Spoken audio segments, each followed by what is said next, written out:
نحمده ونصلي على رسوله الكريم اما بعد فاعوذ باللہ من الشیطان الرجیم بسم اللہ الرحمن الرحیم. کھول آنکھ زمین دیکھ فلک دیکھ فضا دیکھ. کھول آنکھ زمین دیکھ فلک دیکھ فضا دیکھ. مشرق سے نکلتے ہوئے سورج کو ذرا دیکھ. جناب صدر، معزز ساتھیو کرام اور میرے عزیز ساتھیوں، السلام علیکم.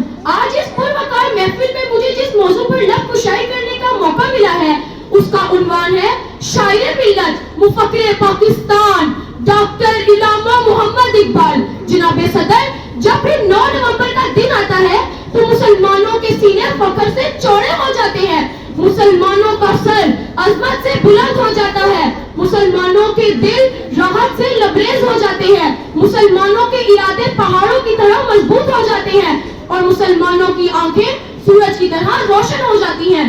منزل سے آگے بڑھ کر منزل تلاش کر، منزل سے آگے بڑھ کر منزل تلاش کر.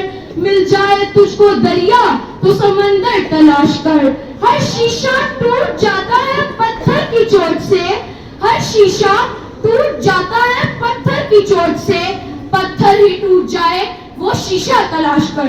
صدر علی وقار، صدر علی وقار.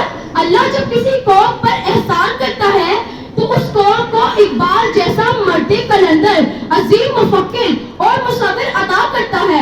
اقبال جیسی ہستیاں مائیں صدیوں بعد پیدا کرتی ہیں. علامہ اقبال 9 نومبر 1877 کو سیالکوٹ میں پیدا ہوئے.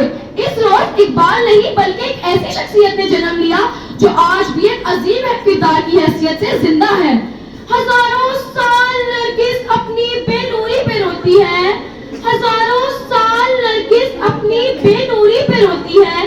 بڑی مشکل سے ہوتا ہے چمن میں دیدہ ور پیدا. صدر علی وقار، اقبال نے جس دور میں آنکھ کھولی وہ مسلمانوں کی بدحالی کا دور تھا. مسلمان جو کبھی جاہو حشمت کے اعلیٰ عہدوں پر فائز تھے، غیر ملکیوں کی بربریت کا شکار ہو کر ظلم و ستم کی گہرائیوں میں گر چکے تھے. ان کی آزادی سلب کر لی گئی تھی. مسلمان غلامی کی زنجیروں میں جکڑے ہوئے تھے اور انسانیت جو اندھیرے میں گم ہو چکی تھی. گوا دی ہم نے جو اسلاف سے میراث پائی تھی، گوا دی ہم نے جو اسلاف سے میراث پائی تھی. سریا سے زمین پہ آسمان نے ہم کو دے مارا. صدر علی وقار.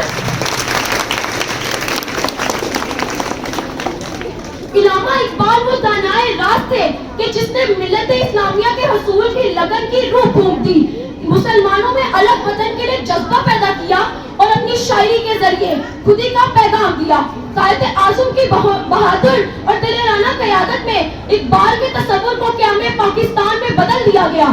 اب میں اپنے تقریر کا اختتام اس شعر سے کرنا چاہوں گی.